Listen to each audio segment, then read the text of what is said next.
Welcome to my YouTube channel. Hit the like button, share your thoughts, subscribe, and tap the bell icon. Don't open the third door, he screamed, before he even opened his eyes. His arms were duct taped to the armrests of a wooden chair, and something wet dripped down the side of his face. The air was thick, like breathing through cotton soaked in vinegar. His head throbbed, pulsing with each heartbeat. In front of him stood 3 doors. That's all. Just 3 wooden doors, plain, old-fashioned, and colorless. The room around him was concrete, like a half-finished basement, windowless, reeking of mold and something metallic. There was one flickering bulb above, swaying slowly as if something had just passed by, and there was a note taped to his chest. He looked down, vision blurry from the blood dripping into his eyes. The handwriting was rushed, jagged, almost carved into the paper. Choose one, only one. The third door is a lie. His breath hitched. What the hell? He whispered. The moment he spoke, a speaker crackled on somewhere behind him. Static buzzed, then a voice, robotic, slow, unnatural. Don't open the third door. Choose now. He didn't remember how he got here. He didn't remember his name. Just flashes a Reddit thread about an urban test of courage. Coordinates sent in a DM, a dare he took after 3 beers. He thought it was a joke. A Reddit creepypasta come to life, but the blood under his nails was real. The pain in his ribs was real, and he wasn't alone. There were scratching sounds behind the second door, quiet at first, like a dog trapped inside, but then a snarl, loud, wet, followed by something pounding once, twice, then stopping. He flinched. The chair creaked. The first door had a faint blue glow underneath, faint cold, like moonlight filtered through ice, and something whispered behind it, whispered his name. But how did it know his name? He didn't even know his own name. The third door was silent, no light, no sounds, no smell, just a perfectly still door. And something about it made his bones ache, like his body knew something. His mind did, and single quotes T. Suddenly a timer clicked on above the doors. Red LED numbers. 5 o'clock, then it began to count down. He panicked, pulled hard against the tape, skin peeling under it. He screamed, throat raw, voice echoing like it didn't belong to him. Let me out, please. No response. Just ticking. And then, the whispers behind the first door got louder. Come in, it's safe here, we know you. A woman's voice, familiar, motherly, but distorted, as if recorded backward and slowed down. He shut his eyes. Tears rolled hot down his cheeks. For 21, what is this? He screamed. WHY. And then he remembered something. A Reddit username. Third door is Ali. It was a user who posted strange riddles in horror always about doors, always ending in missing person rumors. People joked about it, said it was viral marketing. An ARG, nothing real. But his last post read, 3 doors, only one leads out. The third door lies. The second door bleeds. The first door remembers. He remembered reading that, laughing, upvoting it. Now, he was living it. 317 choose, said the voice again, from behind the speaker. Choose or die. The tape ripped slowly as he pulled, wrists burning, and with one final jerk, one hand came loose, skin torn but free. He yanked the note off his chest and held it to the light. Something was scribbled on the back, faint, almost invisible writing. They lied. The third door is the only way out. But it wants something first. What? He whispered. What does it want? The light above flickered harder. Sparks, a smell of ozone. The blue glow from under door 1 turned red, like blood soaking through snow. The scratching behind door 2 turned into screaming, high-pitched, like someone being flayed alive. He had to move, had to choose. He stumbled to his feet, dizzy, barely walking, legs half, breathing fast, heart slamming into his throat. He reached door 1. The whispering stopped. Completely. He reached door 2. The screaming grew louder. Something massive slammed into the door from the other side. Wood cracked. He backed away, and stood in front of door 3. Silent, dead, cold. But he could hear something. Barely. A heartbeat. His own. No, it was slower, louder. Coming from the other side. He reached for the doorknob. His fingers trembled. It was warm. 1 o'clock. The voice screamed again. Do not open the third door. But the message on the back of the note. Someone had warned him. Someone had been here before. He turned the knob. The door opened. The door opened. Nothing, just black. An endless hallway lined with mirrors. And in each mirror, a different version of himself. One was smiling, one was crying, one had blood pouring from his eyes. He stepped inside. The door slammed shut behind him. He turned. No door, just a solid wall now. No, no, no, no, no. The hallway stretched on, and something crawled across the ceiling in the distance. Crawled, like it had too many joints. He ran. The mirrors laughed as he passed. His own voice echoed back at him. You shouldn't have come here. You're the sacrifice now. It wanted to be remembered. Then, silence. The hallway ended at a mirror, a full-body mirror, and inside it was the real him. Staring back, he wasn't breathing. His eyes were gone. Then the mirror cracked, and his reflection whispered, "Now you choose." A hand came from the glass, grey, cold, clawed, and pulled him in. Back in the concrete room, the timer hit 0 o'clock, and a new figure appeared in the chair, taped down, bloody, dazed. New note taped to their chest. Choose one. Only one. The third door is a lie. The crying game, it's just the pipes, her roommate whispered. But the crying always started at 3:17 a.m., and it wasn't coming from the walls. It was coming from under the floor. Kayla had lived in shitty apartments before. Roaches in the cabinets, mildew on the curtains, neighbors screaming like they were being murdered every other Thursday. But this place was quiet. Too quiet. It was the cheapest listing in the subreddit. Off My Chest Housing, a weird offshoot of a confessional forum where people posted deals, rental offers, and strange requirements. Kayla needed a place fast after breaking up with her ex and losing her scholarship in the same week. When she saw the ad, $300 a month, all utilities included, no pets, must not ask about the third bedroom. She didn't blink. She just messaged and moved in the next day. Her roommate, Lily, seemed nice enough, quiet, thin, always in oversized sweaters and socks. She barely made eye contact, but smiled politely and kept her distance. The apartment had an old charm, faded wallpaper, creaky wood floors, and an antique grandfather clock that ticked louder than it should. But everything was fine, until the second night. That's when Kayla heard the crying.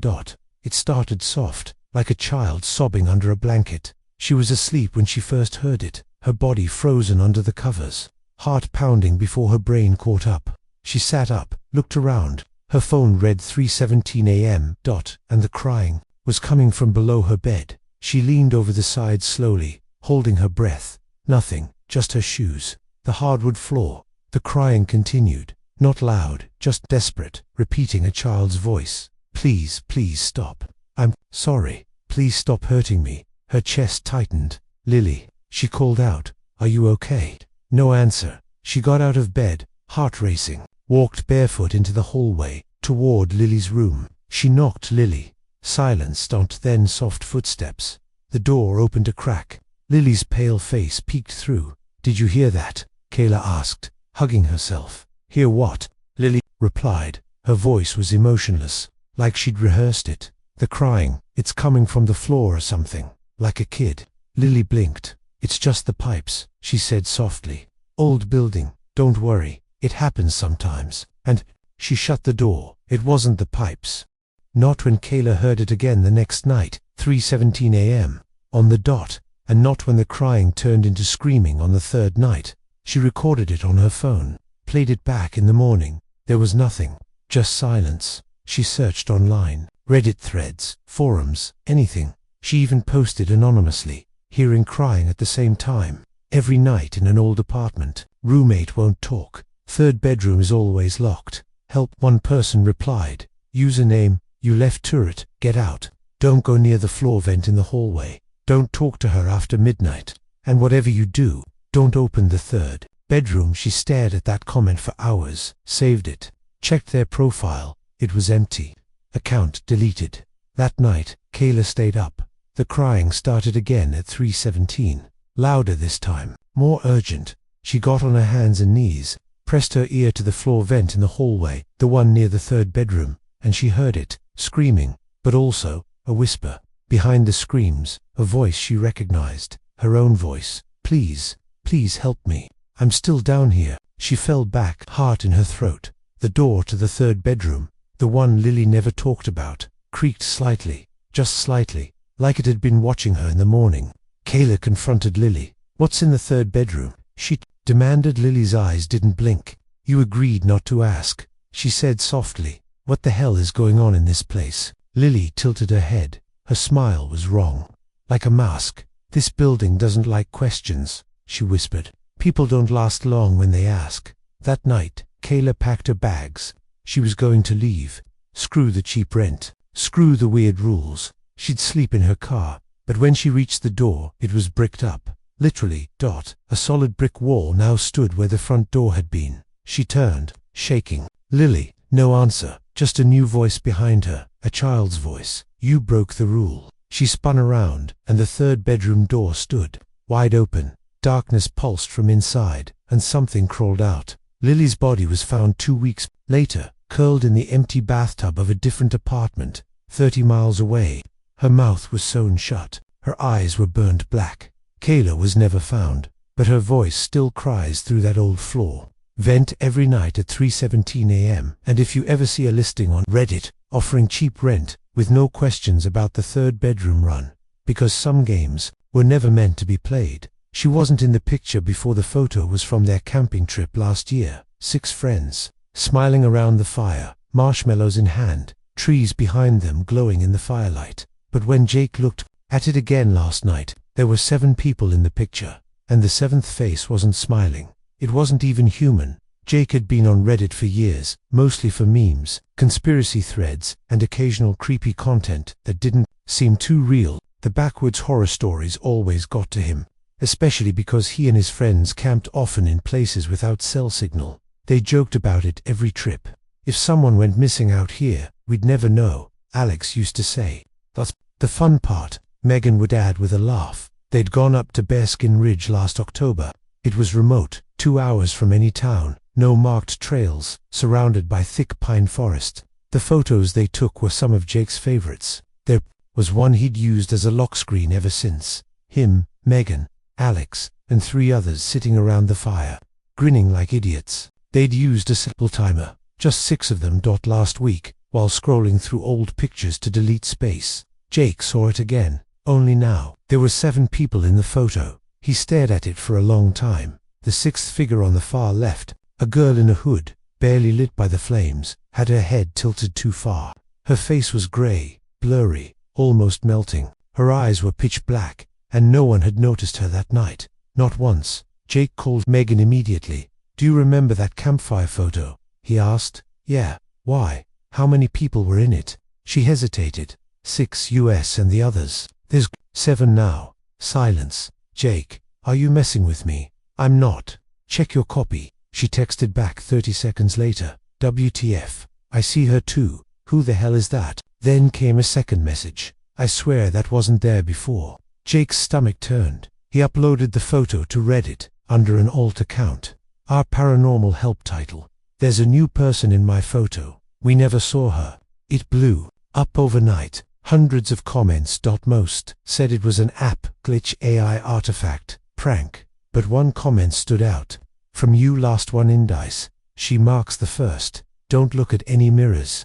Don't sleep alone. The others will start seeing her soon. Jake, blink it. The profile was blank. No history, no icon. He refreshed the page. The comment was gone. That night, Jake couldn't sleep. He printed the photo and stared at it under his desk lamp. The girl, or thing, was still there. Her face clearer now. Hollow cheeks, a grin, too wide. Her hair hung wet over her shoulders. He turned the photo upside down. Written across the bottom corner, barely visible in the fire's glow, were 4 smeared words. She lives in reflections. He dropped the photo, ran to the bathroom, shut the mirror cabinet. His phone buzzed. It was Alex. Dude, Megan's gone. What? She came over after we saw the picture. Said something was wrong.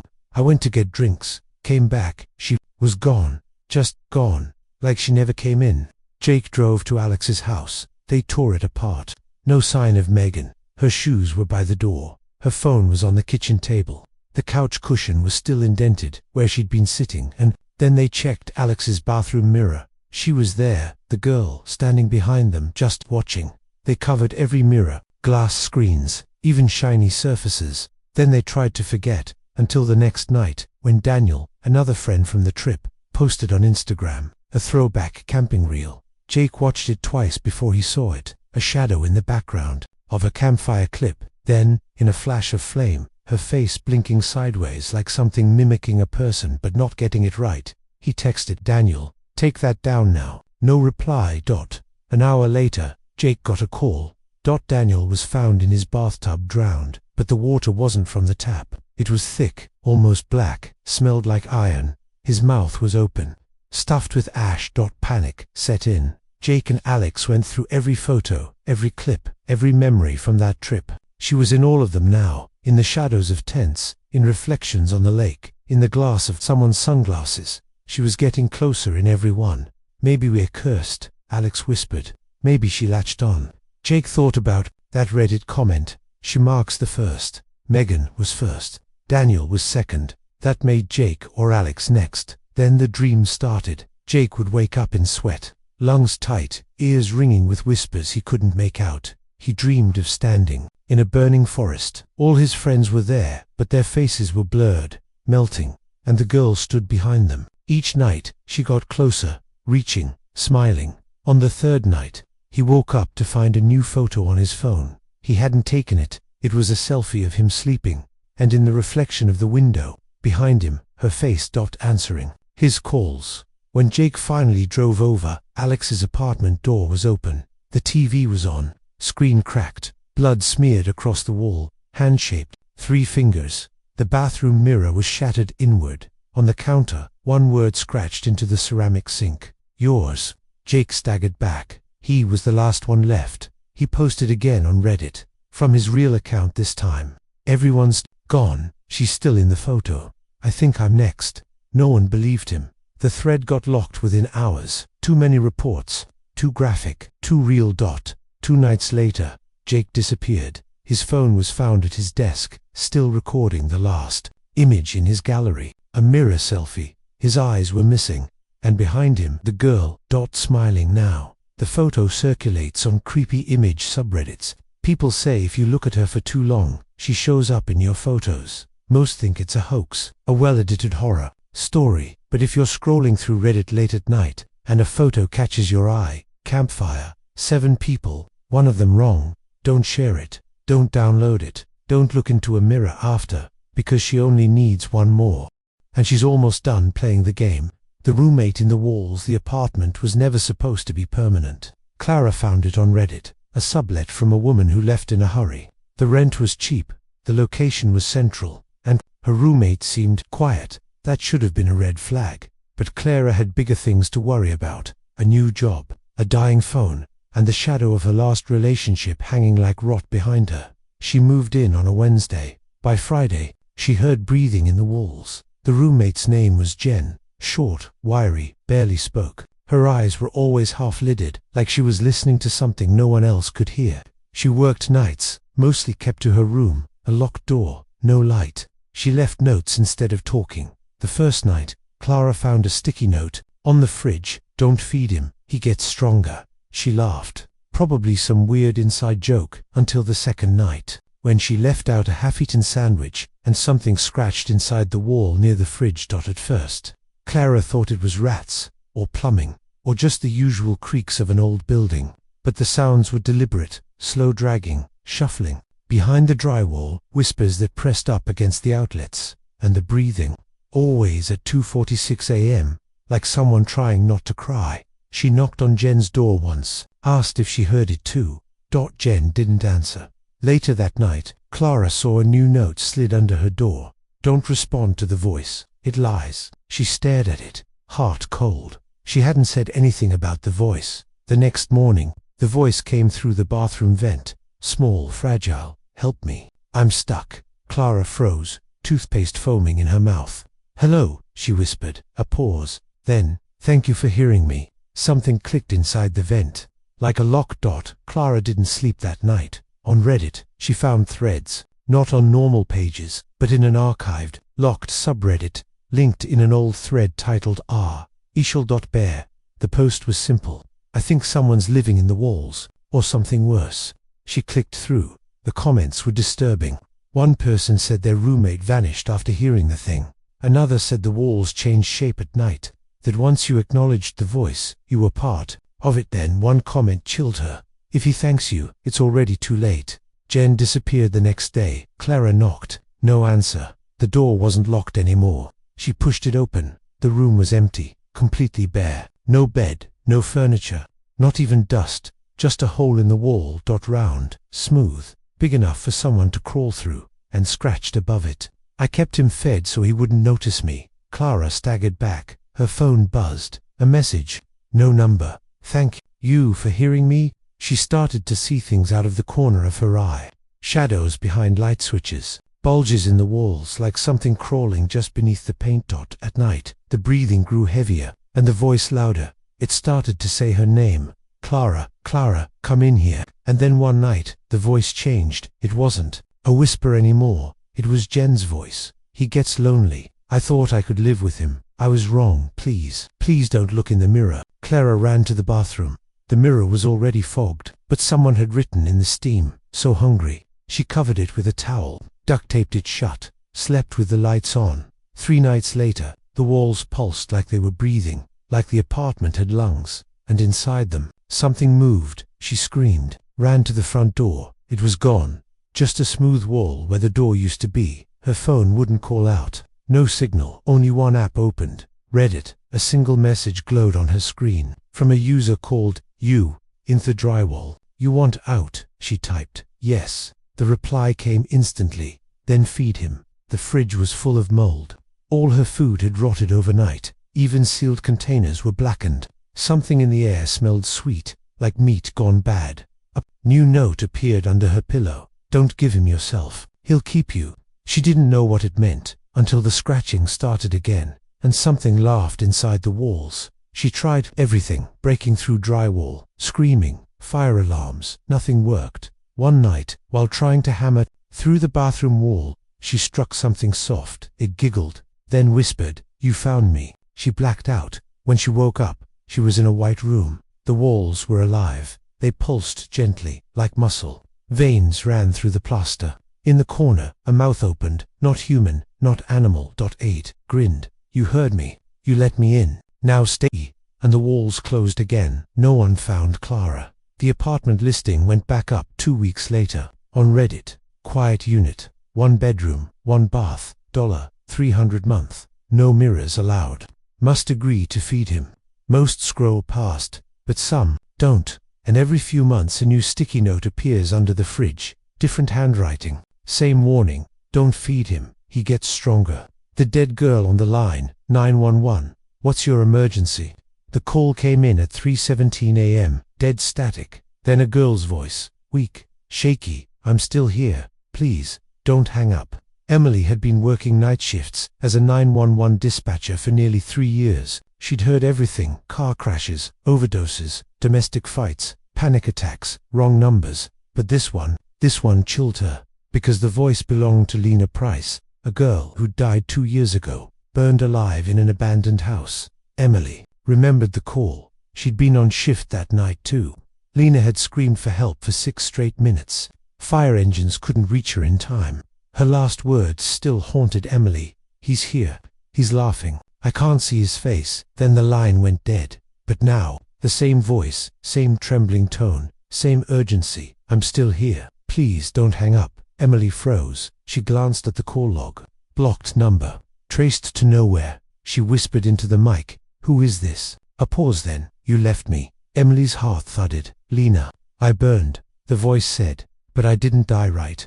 The lights flickered above her dot. The next day, Emily pulled up the call recording. She ran it through noise filters, slowed it down. At the 42-second mark, there was a whisper layered beneath Lena's voice. Nail. Deep. Laughing. She increased the volume. The laugh wasn't human. It gurgled like lungs filled with water. The waveform pulsed, strangely, almost like a heartbeat. Then came a whisper. 3 words. "She's not done."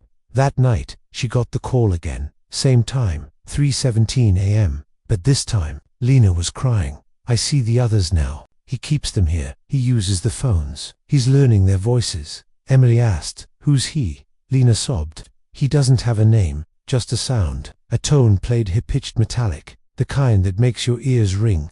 Then, silence. Emily started having dreams. She was back in dispatch. Alone, red warning, lights flashing, every line blinking. She picked up one. Lena's voice. "I can feel you listening." She'd jolt awake, drenched in sweat. Her walls were lined with sticky notes from the academy. "Always stay calm. Never personalize. The voice is just a voice." But this was personal. She remembered Lena's scream from 2 years ago. The panic in her voice. The betrayal.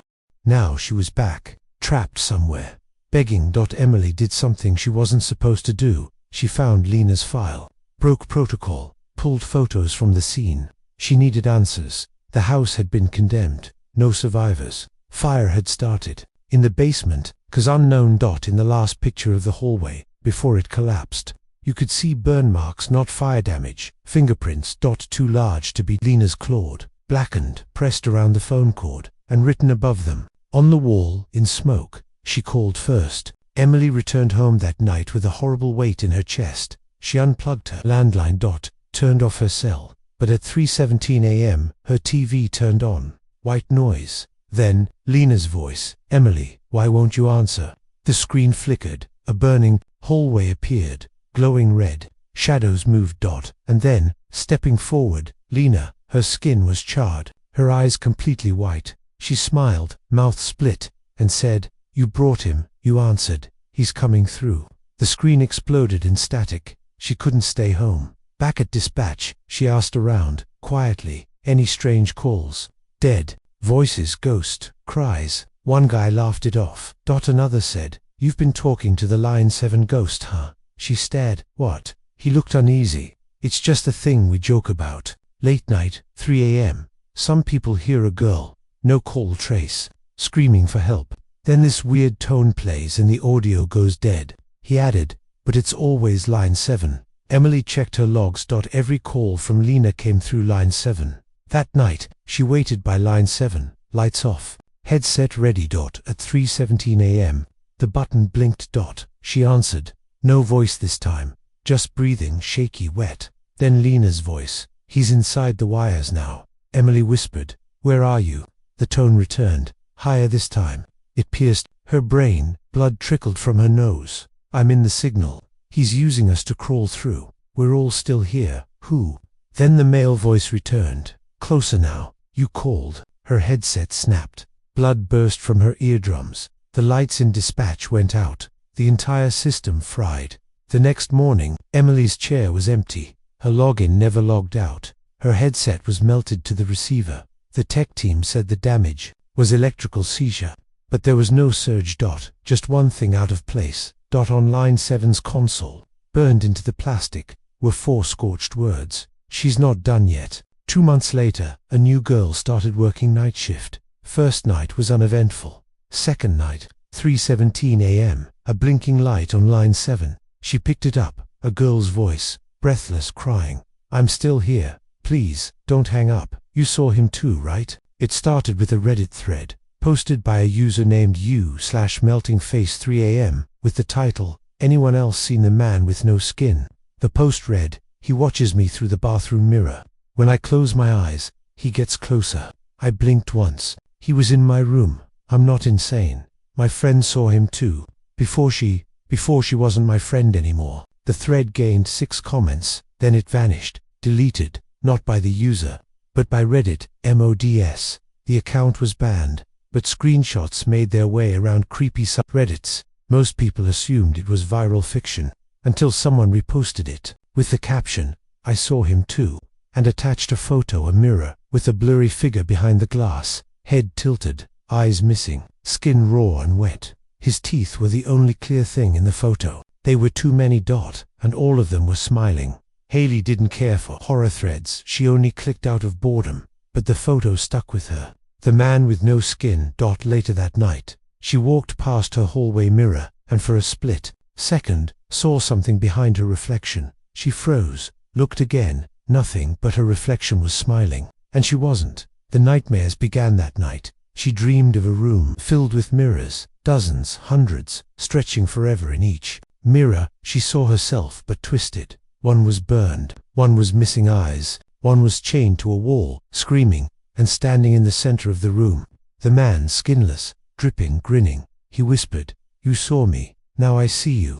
Haley tried to shake it off, but the mirrors changed. Her reflection lagged a second too long. Sometimes it blinked when she did. One night, she saw herself looking away, even though she was staring straight ahead, and then her reflection whispered, "He's behind you." She turned, nothing, but when she looked back, the mirror was cracked from the inside. She posted anonymously, "If you've seen the man with no skin, don't speak about him. The more you say his name, the more he hears you. He travels through reflections, mirrors, windows, even puddles." My roommate said his name 3 times in a row. She's gone now. Her reflection stayed. That post stayed up for 12 minutes. Then her account was deleted. Someone replied before it vanished. He lives between the seconds of sight. Blink, and you feed him. Haley stopped using mirrors, covered them all, avoided her phone camera, but the reflections started appearing in her dreams. Her phone turned on by itself, the front camera always pointing at her.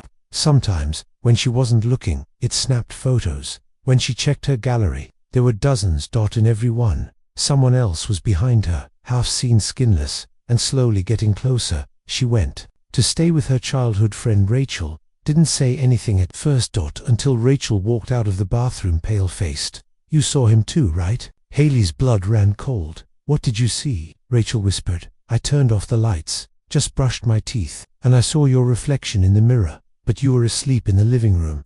Haley cried. "Don't say anything else." Rachel looked down. "I think he's inside me now." That night, Haley woke up to scratching. Rachel stood in front of the hallway mirror, staring. Her skin was bleeding like it was trying to peel itself off. "Rachel," Haley whispered. Rachel didn't move. She leaned toward the mirror and said, "Take me instead." And her reflection reached out, grabbed her, and pulled her in. Rachel was gone. Only her reflection remained. Haley ran to a motel with no mirrors, disconnected her phone, turned off every reflective surface, but it wasn't enough. The water in her glass, the dark window at night, the shine of her own eyeballs. Every reflection was a doorway, every blink an invitation. One night, she woke up and found the word "seen" carved into her ceiling, letters oozing red.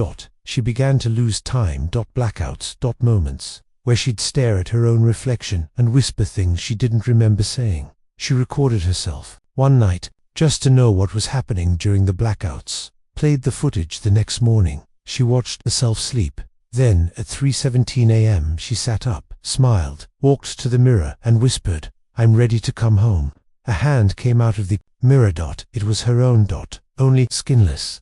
That recording was found a week later. Haley had vanished. No signs of struggle. No broken locks. No footprints. Just a cracked mirror from the inside. On Reddit, someone posted from a new account. "No skin smiles," they wrote. "She's with me now. The mirrors feed me, and I'm still hungry." Attached was a photo of a mirror. Dozens of faces trapped behind the glass. All skinless, all smiling. One of them was Haley. Final message to readers. If you ever see your reflection move without you, don't blink, don't scream, don't speak his name, because once you do, he sees you too. The end.